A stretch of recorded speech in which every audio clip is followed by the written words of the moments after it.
Gentlemen, a very warm welcome to my friend and somebody you all know, he needs no introduction, Raina. As it was described in the AV, somebody who has a heart of gold. And before I come to the subject that we are going to discuss, and I would request you to be comfortable in Hindi or English, whichever language you prefer. We will speak about Atmanirbhar Bharat, we will speak about self-reliant India. But पहले आप अपनी journey के बारे में हमें बताएं. You know, the difficulties and the challenges that you faced. But in spite of those challenges, and chose to be in India. From the United States, you come back to India, positioned yourself, not just as a business leader who has achieved so much, but as someone who is a compassionate leader. We saw your charity work. So how did this journey really begin? देखिए, मैं हमेशा ये बोलता हूँ कि मेरे पास एक US passport है वैसे, मगर अगर आप मेरा पासपोर्ट यहाँ पे देखेंगे तो वो हिंदुस्तान का पासपोर्ट है। मैं दिल से हिंदुस्तानी हूँ, बहुत प्राउड हिंदुस्तानी हूँ, बहुत पेट्रियाटिक हूँ इंडिया के बारे में। और देखिए, बिजनेस तो सभी करते हैं, पैसा सभी बनाते हैं, मुझे उसमें कोई बड़ी अचीवमेंट नहीं लगती है। मुझे लगता है कि एक सक्सेस की डेफिनेशन गिविंग से आती है कि कोई ऐसी चीज करें जिंदगी में कि जिससे कुछ लगे कि किसी में खुशी बांटी है। तो वो मुझे एक चैरिटी ने एक जरिया दिया। तो 2003 की एक छोटी सी स्टोरी मैं बताऊंगा आपको कि 2003 में मैं इंडिया आया हुआ था। तो चौथे फ्लोर पे अपनी एक बिल्डिंग की एब्सेंट माइंडेडली पीछे देख रहा था और मुझे स्लम्स दिखे।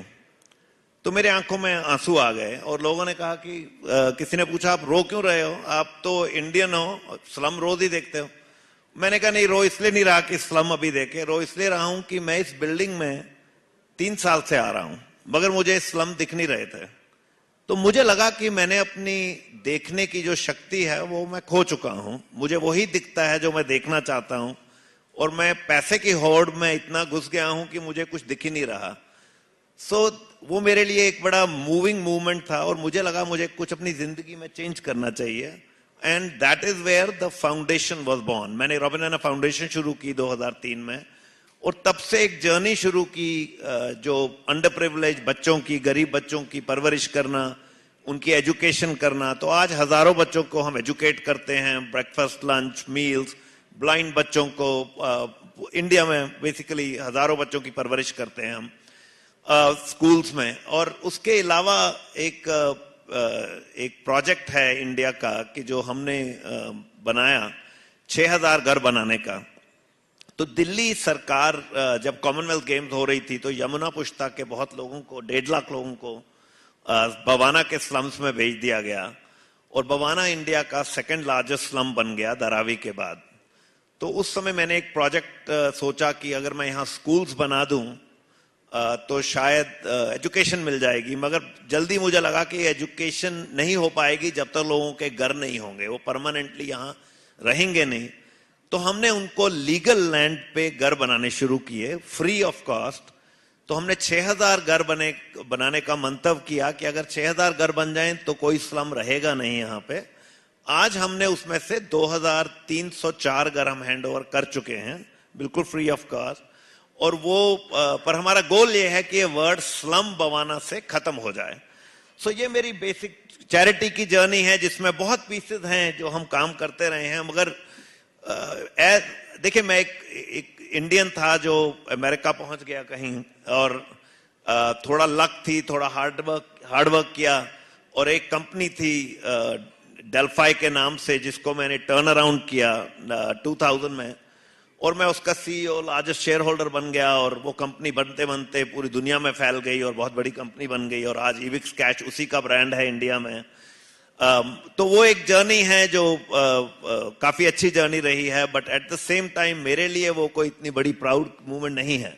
मुझे लगता है कि बहुत लोग बिजनेस करते हैं, मेरे लिए लोगों में खुशियां बांटने में मुझे काफी सुकून मिलता है। मुझे इसी से जुड़ा एक सवाल, आपने मेंशन किया कि आप अमेरिका में थे and you turned around the Delphi company, मगर आप मुझे ये बताएं कि ज्यादातर जो मानसिकता आजकल है कि यहाँ एक होड़ लगी रहती है कि हम अमेरिका जाएं, हम यूरोप जाएं, बाहर मल्टीनेशनल कंपनीज में काम करें, लेकिन वापसी की जो ये कूच है ये ज्यादा लोग नहीं कर पाते। तो आपने ये कैसे पहल की? क्या ये आसान था आपके लिए ये सोचना कि मैं, एक हो गया सोचना और दूसरा हो गया करना, तो जो आपने ये करके दिखाया, अमेरिका से वापस हिंदुस्तान आया और हिंदुस्तान में एक एम्पायर आपने खड़ा किया, वो कितना डिफिकल्ट था, चैलेंजिंग था? देखिए, मेरे लिए बहुत इजी था फ्रैंकली, बिकॉज मैं तो दिल से हिंदुस्तानी हूं। जो मैं कई बार ये मजाक करता था लोगों को और अभी भी करता हूं कि मुझे अमेरिका में बोलते हैं लोग कि आप तंग नहीं होते, इतना शोरगुल, सडनली आप दिल्ली एयरपोर्ट पे पहुंचेंगे और आपको धक्के लगते हैं और शोर इतना होता है।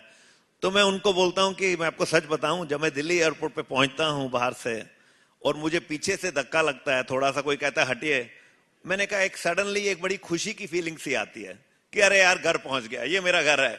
मैंने कहा मुझे वही चाहिए, मुझे वो ऑटोमेटिक रोबोटिक लाइफ नहीं चाहिए कि मैं एक वो लेन में जा रहा हूं और बिल्कुल सिंप्लीफाइड। मैंने कहा इसका मतलब ये नहीं है, एक जो अपना घर होता है, कैसा भी जो हमारा घर है, अगर हमें उसमें कोई कमी दिखती है तो हमें सोचना चाहिए हम कुछ करें उस कमी को दूर करने के लिए, उसको क्रिटिसाइज नहीं करने का कोई फायदा। ये मेरा देश है, अगर मुझे इस देश में कोई कमी दिख रही है तो I must do something about it. What am I criticising? यहीं पैदा हुआ हूं, यहीं से सीखा है, यहीं से सब कुछ मिला है, जो भी सीखा है अपने पेरेंट्स से भी और देश से। तो मेरे लिए बहुत इजी था आना यहाँ पे। तो रॉबिन, आपने देश की बात की, आपने कहा कि कैसे आपकी देश वापसी हुई, लेकिन पिछले 7 सालों से हम देख रहे हैं कि प्रधानमंत्री मोदी बात करते हैं आत्मनिर्भर भारत की, वो बात करते हैं सेल्फ रिलायंट इंडिया की। So what is Robin Raina's vision of Aatmanirbhar Bharat? Do you think it's been on a successful path? What are your expectations from the entire self reliant India concept? देखिए, mister Modi when he came up with this vision of self-reliant India, he talked about make in India. Then he talked about make in India for the world. Then he talked about, आजकल वो brain gain की बात करते हैं क्योंकि brain drain एक बहुत बड़ा इश्यू रहा है इंडिया के लिए, और अब ब्रेन गेन होना चाहिए, उसकी बात करते हैं वो। तो मुझे तो लगता है जो मैंने देखा है ये मूवमेंट को ओवर द लास्ट 7 years, मेरी नजर में ये बहुत अच्छे स्टेप्स लिए गए हैं। I feel mister Modi will be remembered in posterity for many of these things. You know, Arif ji अभी बात कर रहे थे किसी बात पे, वो बता रहे थे कि मोदी जी को याद करेंगे लोग उनके एज अ रिफॉर्मर। मेरी नजर में एक डिजिटल रिफॉर्मर भी हैं मोदी जी। उन्होंने जो इंडिया को डिजिटाइजेशन के पाथ पे डाला, आपको मैं ये बता रहा हूं, देखिए मैं अमेरिका में रहता रहा हूं और मैं आपको बता रहा हूं जो चीजें आज इंडिया में यूपीआई में हो रही हैं या रुपए जो चल रहा है, जो भी हम यूपीआई ट्रांजैक्शन जो हम सेकंड्स में करते हैं यहां पे, वो आज अमेरिका नहीं कर पा रहा, वो अमेरिका में नहीं हो रही हैं। तो आज डिजिटाइजेशन इस स्टेज पे पहुंचा है इंडिया में जो किसी वेस्टर्न कंट्री में नहीं हो पाया है। तो ये एक फिनोमिनल अचीवमेंट है। अब सेल्फ रिलायंट इंडिया की जो विजन है मेरी नजर में, that vision is a perfect vision. देखिए, अगर हमने एक इकोनॉमी को आगे ले जाना है, अभी हमारी कंट्री में डिस्पैरिटी बहुत है, अभी भी जो रिच और पुअर का जो डिफरेंस है वो बहुत ज्यादा है अभी भी। अगर वो हमें खत्म करना है तो देखिए, ट्रिकल डाउन इकोनॉमिक्स नहीं चलेगा कि हम सोचेंगे कि ऊपर से हम इंडस्ट्री बना देंगे और आहिस्ता आहिस्ता नीचे कुछ होता रहेगा, वो नहीं होगा। सो वो जो स्टेप्स जो मोदी जी ने लिए, जो स्टेप्स थे कि जैसे गैस डायरेक्टली दिया जाए, बैंक अकाउंट डायरेक्टली ओपन किया जाए, लोगों के घर बने, ये ट्रिकल डाउन इकोनॉमिक्स के अगेंस्ट वाले स्टेप्स हैं कि डायरेक्टली अटैक करते हैं ग्रास रूट लेवल पे। तो मेरी नजर में ये बहुत इंपॉर्टेंट स्टेप्स थे सेल्फ रिलायंट इंडिया के, बेसिक स्टेप के। अब सेल्फ रिलायंट इंडिया की डेफिनेशन ये भी है कि हमें अपने देश में प्रोडक्शन ऐसी करनी है कि हम अपने ही देशवासियों के लिए सब कुछ बना पाए, हम इंपोर्ट्स पे डिपेंडेंसी कम हो। नाउ वो ऐसा तो है नहीं कि हम बिल्कुल ही इंपोर्ट ना करें, वो पॉसिबल नहीं है, मगर एक विजन जो है ये बिल्कुल ठीक विजन है। हमारी जो कंट्री है 1.3 बिलियन से ऊपर जा रहा है हमारा नंबर, हमारा जो मार्केट है वो किसी वर्ल्ड में कोई ऐसा मार्केट नहीं है। तो आई फील कि द विजन ऑफ हमें इसको मैन्युफैक्चरिंग को इंडिया में लाना है। आज अगर आप चाइना को देखेंगे तो चाइना में मैन्युफैक्चरिंग को अट्रैक्ट करने के लिए बहुत से स्टेप्स लिए गए, हमें इंडिया में वो स्टेप्स लेने पड़ेंगे, हमें टैक्स एडवांटेजेस देने पड़ेंगे, क्योंकि अगर हमें इंडस्ट्री को बढ़ाना है तो हमें फॉरेन इन्वेस्टर्स को भी लाना पड़ेगा, हमें फॉरेन मैन्युफैक्चरर्स को भी लाना पड़ेगा इंडिया में। तो मेरी नजर में जो सेल्फ रिलायंट इंडिया की विजन है वो बहुत इंपॉर्टेंट है, बिल्कुल सही विजन है, और इस विजन के जो बेसिक्स हैं वो ठीक रखे गए हैं। अब इस विजन को हमें नेक्स्ट स्टेप पे लेके जाना है, और वो नेक्स्ट स्टेप पे ले जाने के लिए हमें बहुत सी इंटेलेक्चुअल प्रॉपर्टी राइट पे फोकस करना पड़ेगा। मेरी नजर में हमें इंडस्ट्री में हमें स्पेशल एडवांटेजेस देने पड़ेंगे इंडस्ट्री में लोगों को जो नई इंटेलेक्चुअल प्रॉपर्टी बना रहे हैं। अब एक किसी और का काम करके हम इंडिया में मैन्युफैक्चर करें, वो आईपी क्रिएशन नहीं है। आईपी क्रिएशन है कि किसी ने एक इंडिया में आइडिया निकाला और उसको डेवलप किया और एक मैन्युफैक्चरिंग में चीज बनाई। जैसे हमारी अभी कोवैक्सिन बनी, ये एक आईपी क्रिएशन है। अपने महिंद्रा के ट्रैक्टर बनते हैं, ये आईपी क्रिएशन है, जो वर्ल्ड बीटर बन जाते हैं। तो उस पे हमें फोकस करना है, ताकि अगर हम आईटी सेक्टर में भी देखें, आईटी सेक्टर में हम मर्सनरी बन गए हैं। हमारे पास बहुत अच्छी कंपनीज हैं इंडिया में, बहुत बड़ी बड़ी अच्छी टाटास, विप्रोज, टीसीएस, इन्फोसिस जैसी कंपनीज हैं जो दिग्गज हैं हमारे देश के, मगर उन्होंने प्रोडक्ट नहीं क्रिएट किए, उन्होंने नेक्स्ट माइक्रोसॉफ्ट नहीं क्रिएट किया, उन्होंने नेक्स्ट ऑरेकल नहीं क्रिएट किया। वो हमें करना है, हमें इंडिया को मैप पे, आईपी मैप पे डालना है इंटेलेक्चुअल प्रॉपर्टी के। जिस दिन वो हमने डाल दिया तो सेल्फ रिलायंट इंडिया का जो ड्रीम है वो और इजियर बन जाएगा, क्योंकि money will gravitate to India. और वो मेरे लिए, मुझे लगता है कि बहुत क्रिटिकल स्टेप्स हैं। रॉबिन, आपने बहुत ही एक महत्वपूर्ण बात की जो मैं अब पूछना चाह रहा था आपसे। आपने चाइना की बात की, और चाइना को लेकर पिछले 2 साल में हमने बहुत ज्यादा डिबेट देखा, particularly on strategic affairs, on defense lines. We saw the unfortunate events that took place. और उसके बाद हमने एक पैराडाइम शिफ्ट देखा कि जो हमारी चाइना की पॉलिसी है वो बहुत बदली। तो चाइना जिस तरीके से उभर के आया है पिछले कई सालों में, एक चाइना ड्रीम का कॉन्सेप्ट भी है शी जिनपिंग का, लेकिन आप उसको कैसे देखते हैं कि हिंदुस्तान एक, क्या मैन्युफैक्चरिंग में उसको ज्यादा उपलब्धि लानी पड़ेगी, क्या इनोवेशन में ज्यादा उपलब्धि लानी पड़ेगी और आगे जाकर उभर के आना पड़ेगा? क्योंकि चाइना का जो ऑल्टरनेटिव है वो हिंदुस्तान इमर्ज करके कैसे आएगा व्हेन मार्केट इज कंसर्न्ड? देखिए, एक तो हमें एक्सेप्टेंस होनी चाहिए, क्योंकि किसी भी चीज में सक्सीड करने के लिए पहले एक्सेप्टेंस होनी चाहिए कि क्या सच है और क्या गलत है। सच्चाई यह है कि चाइना आज बहुत आगे है और हम उनसे पीछे हैं, मगर वो गैप हमें खत्म करना है। अब वो गैप खत्म करने के लिए कैसे होगा? देखिए, उन्होंने अपनी इकोनॉमी को काफी डीरेगुलेट किया in spite of being a communist country. So वो हमें डीरेगुलेशन का जो स्टेप्स हैं इंडिया में वो काफी लिए गए हैं, उसको और फास्ट करना है हमारे को। उन स्टेप्स को जो मैंने पहले बात करी आईपी डेवलपमेंट की, उसकी हमें सपोर्ट लेनी है। चाइना ने बहुत बाहर की इंडस्ट्री को अट्रैक्ट किया, उन्होंने अपने यूनियन लॉज को खत्म किया। देखिए, बड़ा सेंसिटिव टॉपिक है ये इंडिया में कि यूनियन लॉज। अब यूनियन लॉज बड़ा क्रिटिकल हो जाता है कि अगर आप यूनियन लॉज बहुत हैवी रखेंगे तो जो बाहर के मैन्युफैक्चरर वो नहीं आएंगे। वो कहते हैं कि अब मुझे इनमें डील नहीं करना है इन इश्यूज से, तो आपको स्ट्रीमलाइन करने पड़ेंगे वो लॉज। मैं नहीं कह रहा कि कोई गलत काम करना है हमें लोगों के साथ, मगर एक देयर नीड्स टू बी एक सिस्टम होना चाहिए कि क्या पॉसिबल है और क्या नहीं है। सिमिलरली हमें बाहर के लोगों को अट्रैक्ट करने के लिए चाइना ने बहुत अट्रैक्ट किया बाहर की कंपनीज को, तो उन्होंने प्रोविंसेस क्रिएट किए, लैंड क्रिएट किया। उस लैंड पे उन्होंने लोगों को फ्री लैंड दिया। उन्होंने बोला कि ये लैंड जो है आप मुझे 10 साल में पैसा देंगे, इस लैंड में मैं आपको टैक्स फ्रीडम दे रहा हूं, मैं इतने साल आपको 0 टैक्स रेट दे रहा हूं या 10% टैक्स रेट दे रहा हूं। तो वो बहुत इंपॉर्टेंट है।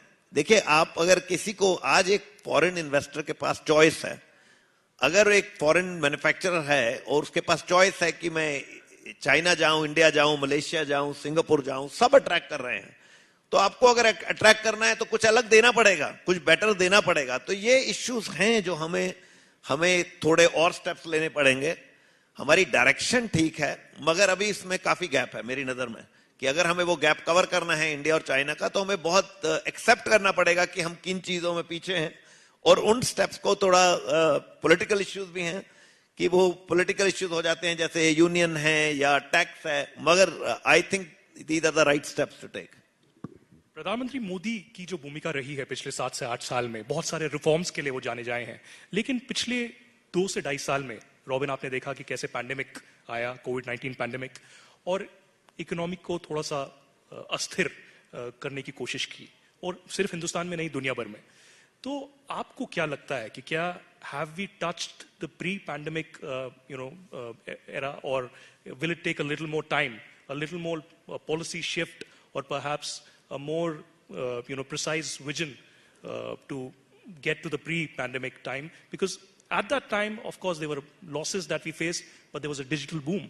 From the OTTs to digital payments, we saw a drastic change. Who knew that people will turn towards OTT completely? And the way digital payments have transformed completely. So what do you think will change the curve? Because when we look at the travel industry, for instance, which is still recovering, it'll take a little more time. And you have perhaps investments in travel as well. So how do you see that the losses that we made in the last 2 years, perhaps not just in India, but globally, how to change that?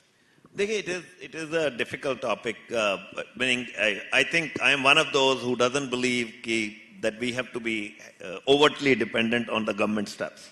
I've been saying this all through COVID, that private sector has to play its own role in getting its industry back, because government can only do certain things. And at some point, on one side we talk about deregulation, and on one side we say we want lesser government involvement. On the other side, we get to, sometimes it becomes an excuse that we expect government to just revive everything.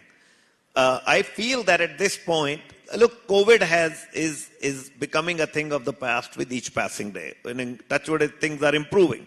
Travel sector is coming roaring back.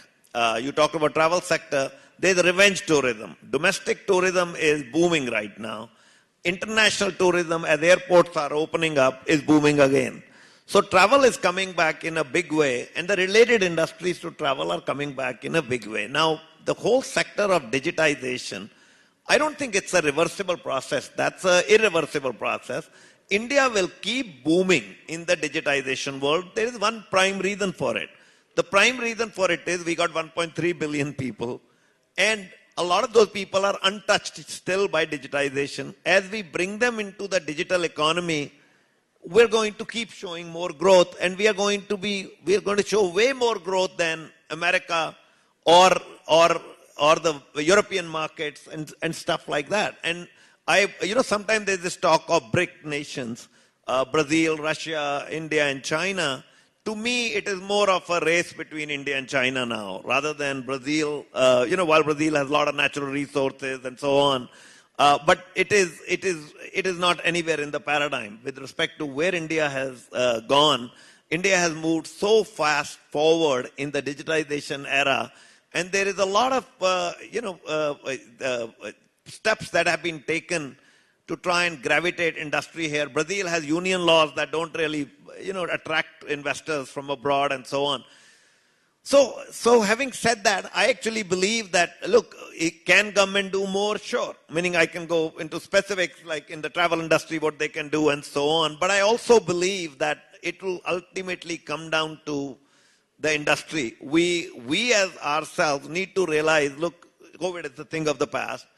We need to first of all I think COVID also taught us a lesson. One of the lessons that COVID taught a businessman is that, look, you need to stand on your own feet. You need a business where your selling price is a lot more than the cost price. Now, I'll tell you, this sounds very simple, but a lot of people don't follow that. They think if I keep losing money, but I can grow my business, then it's a good business.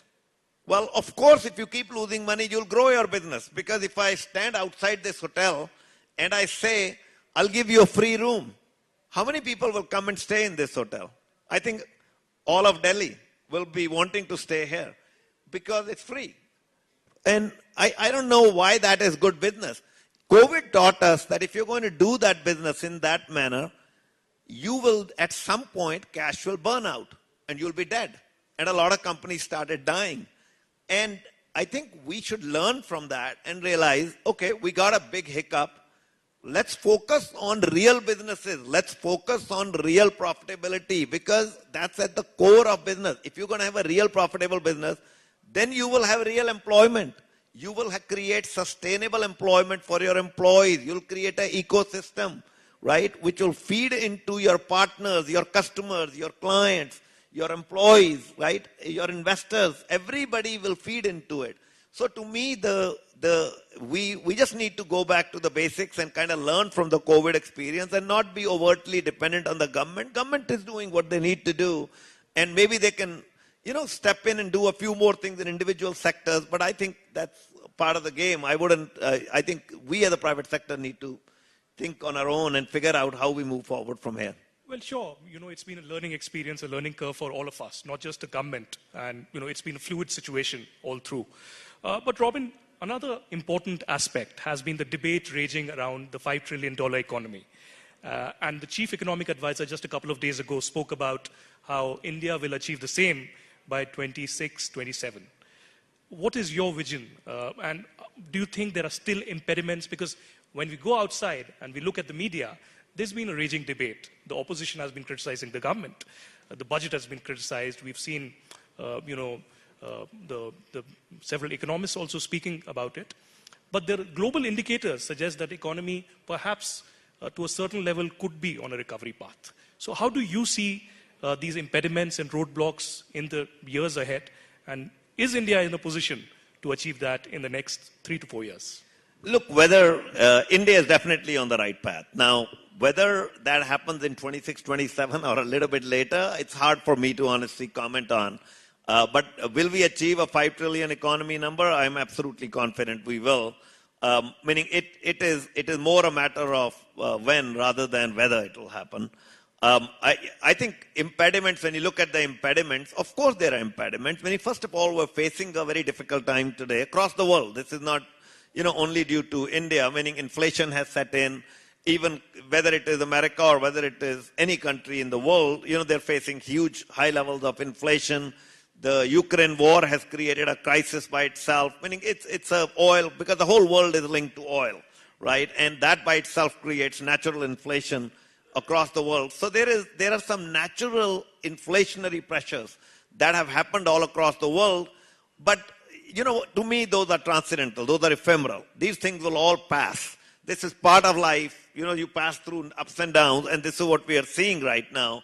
But overall, where I see India headed, look, we got the youngest society in the world. When we look at our education levels actually are very high. On one side, we have a lot of people who are not educated, but then when you look at just the educated people, that by itself is larger than the size of the population of America, right? And so because we're a very young and hungry society, that's why the raw material is fantastic in our country.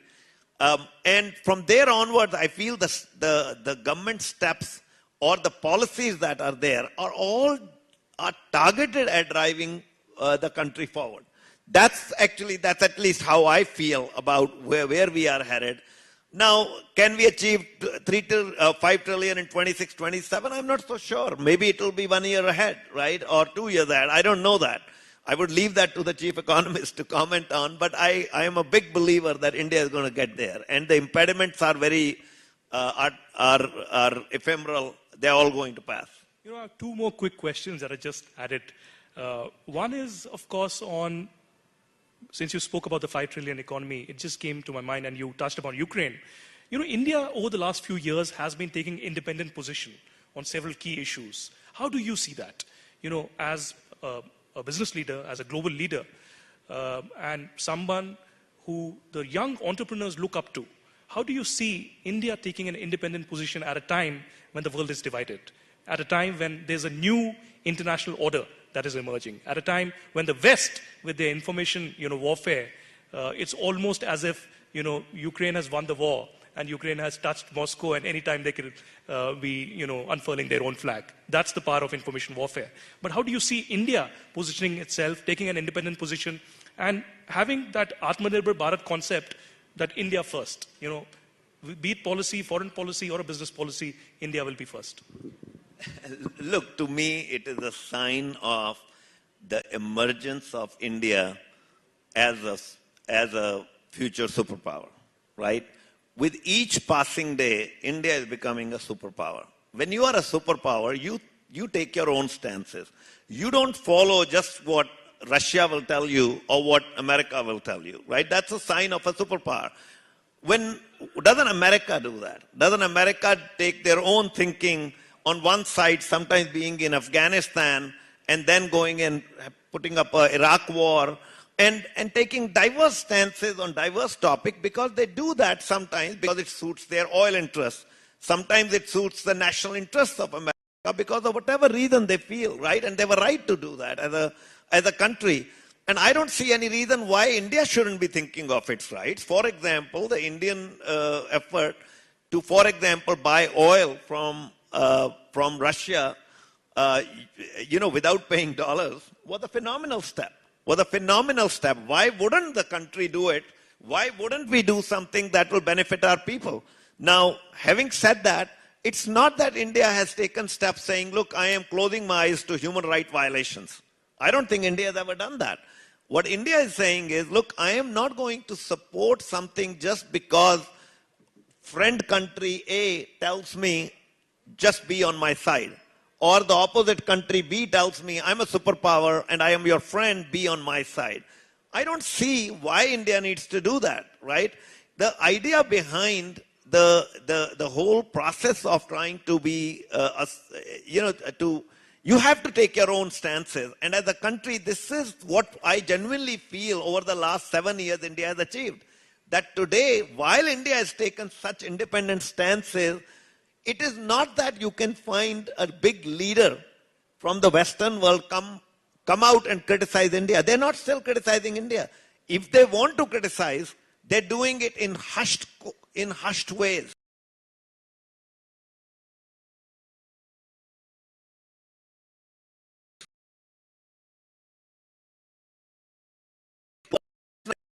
Indians are everywhere, right? We are in every part of the world in terms of running. You know now, so many Indians are in mega positions in America, in political positions, so in England and so on. So it's going to, the thinking process is continuing to evolve. And from an Indian perspective, I actually feel very proud of it, that we are finally learning. Under Mr. Modi, we are finally learning as a country to say what we want to say and speak our mind, rather than just blindly follow what the so-called bigger nation will tell us to speak. Well, in short, India certainly cannot be bullied anymore. We will be taking independent positions, and India will certainly come first always. Robin Raina, it's been a pleasure having you here at the TV9 Global Summit. Thank you so much. Thank you so much. Round of applause, please. Thank you so much, Mr. Robin. Thank you, Aditya. All right, we have many more sessions ahead, but usse pehle abhi aap break le sakte hain aur bata dein TV9 what India thinks today global summit powered by Apollo Hospitals. We are thankful to the government of Karnataka, Madhya Pradesh and Chhattisgarh for supporting us. We also thank our partners MMRDA, Michael Steel and Shriram Transport Finance Corporation Limited. We'll join you soon after this break. Thank you.